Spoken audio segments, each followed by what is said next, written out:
Good evening and welcome to Wildcat News. Strap in to hear about how figures in the WSU community are doing their part to fight food insecurity, homelessness, and the upcoming flu season. But stick around because we'll also be going over some fun ways you can spend your weekend.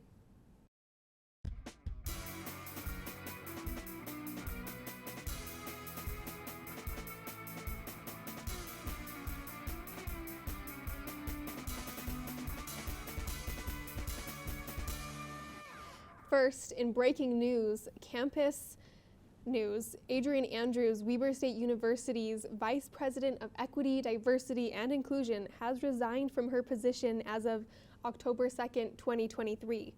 Andrews has worked at Weber State for 19 years, taking on several leadership positions at the university throughout her time at WSU.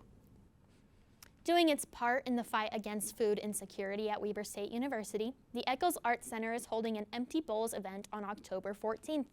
This is the second annual event Linford hopes to raise $10,000, all of which will be donated to the Weber Cares Campus Pantry. Event organizer Monica Linford said that over 30% of Weber students exercise food insecurity. Tickets will cost $20 and include dinner, a prize drawing, and a handmade pottery bowl. Meanwhile, in the ongoing seasonal battle against the flu, Weber State University took the initiative of offering WSU employees free flu shots. Weber employees were advised to secure their spots by booking an appointment online. The shots were administered at the D Event Center on September 27th and on the 28th. In an effort to incentivize more employees to get vaccinated, Weber State faculty who participated in the flu shot initiative were offered a chance to win free homecoming football game tickets. The head of Weber's Employee Wellness Department, Rihanna Johnson, urges students to book their appointments and prioritize their health and flu prevention. Weber School Foundation has opened several teen centers to help fight homelessness in the local Ogden community.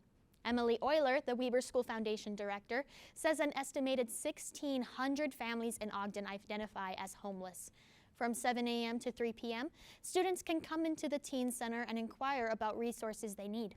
The Teen Center provides access to alternative schooling, along with access to other essential resources and amenities such as food, clothes, showers, and laundry machines. Now over to Lexi Andrew on the status of WSU's upcoming Black Cultural Center. WSU Black Cultural Centers are looking for a program manager. As part of the Center for Belonging and Cultural Engagement, the Black Cultural Center is still forming and looking for leadership. What we're really looking for is someone to connect with our faculty, staff, students, and our community to talk about cultural programs and events and really help to build a sense of belonging and help students to be successful with retention and graduation. Euler said that applications close in October. This is the second attempt at finding a program manager after the first fell through. The center had a soft opening at the start of the semester. Students hope that the manager will help get the center the resources it needs. I'm looking for someone who has a student's best interests at heart.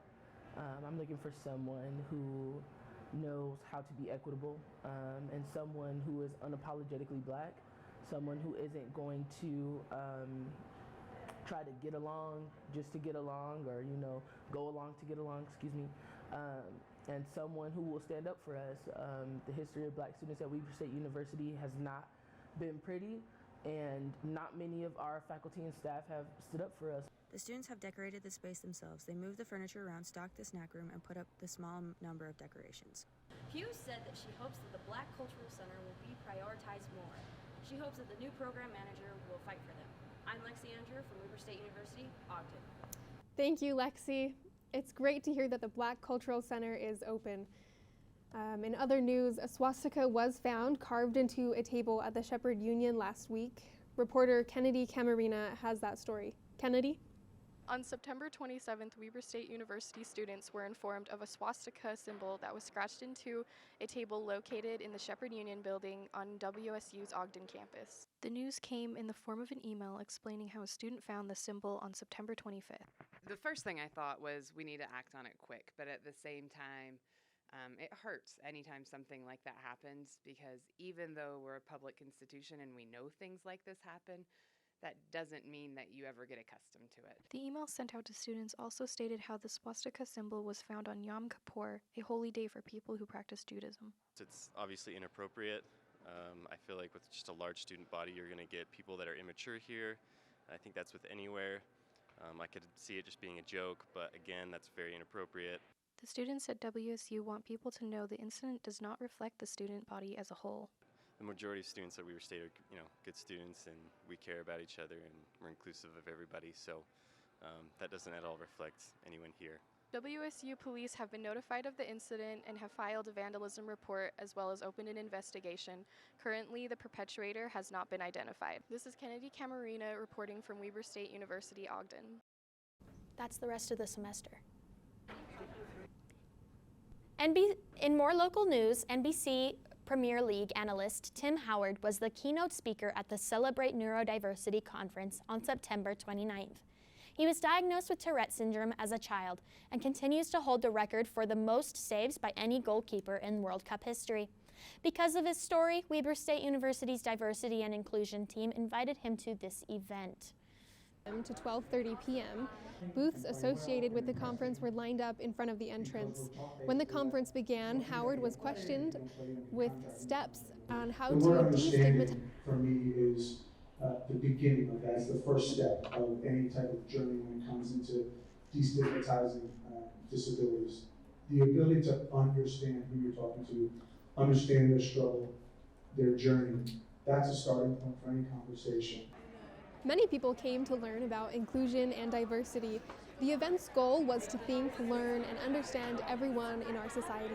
Weber State University's 25th Annual Diversity Conference was a success. And can you believe how many goals that man did in his career? Holy cow, what an amazing goalkeeper, right? Tim Howard is pretty impressive. Well, his destigmatizing of Tourette syndrome is just inspiring. A great story of overcoming. Totally. Yeah. Historic 25th Street in downtown Ogden hosts their annual fall market from September 16th to October 21st. The Ogden Downtown Alliance says that extending the support of local farmers past the summer market ensures the efforts of the growers to fight food scarcity while maintaining economic growth. The manager for the Ogden Farmers Market, Cher Rowley, said the impact multiple is bringing people within the community down to the market to shop for local goods that helps support the local economy. We also offer a Double Up Food Bucks program here where people can use their food stamps card to also use for produce at the market. We have two other incentive plans as well that are Produce RX and Senior Farmers Market Nutrition Program, and those are just different ways that people can use produce to kind of get healthier, or if they are a little bit insecure with their income. It still has 2 weekends left for their season. Be sure to go and support your local farmers. And after its first successful pumpkin float last year, Clearfield City is set to hold its second annual pumpkin float on October 16th at Steed Pond. Attendees will have the opportunity to carve their own pumpkins, fill them with lights, and then watch their pumpkins float away on the water. Attendees can expect games, hot chocolate, donuts, and a pumpkin launch. Clearfield City will be giving away pumpkins for the event on October 12th at Clearfield City Aquatic and Fitness Center at 5:30 p.m. FanX was a smashing success this year with over 125,000 attendees on September 23rd. Earlier this month, the annual FanX convention was hosted at the Salt Palace in Salt Lake City. This event reaches Utahns all across the state, representing fandoms from all forms of pop culture, from music to books, from anime to movies. And with attendees dressing up as their favorite characters and internet personalities, it is hard to ignore the impact that FanX has on the greater Utah community. Much like the original Comic-Con, FanX is a convention that travels the country and hosts vendors from across the nation, but also hosts vendors native to the Utah Valley.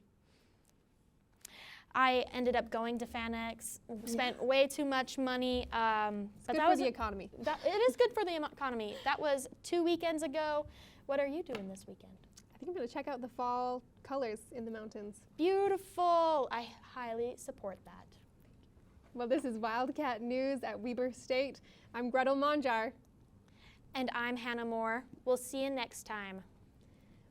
Come back to get filled in on the news made for Wildcats. Bye, Wildcats. Good night.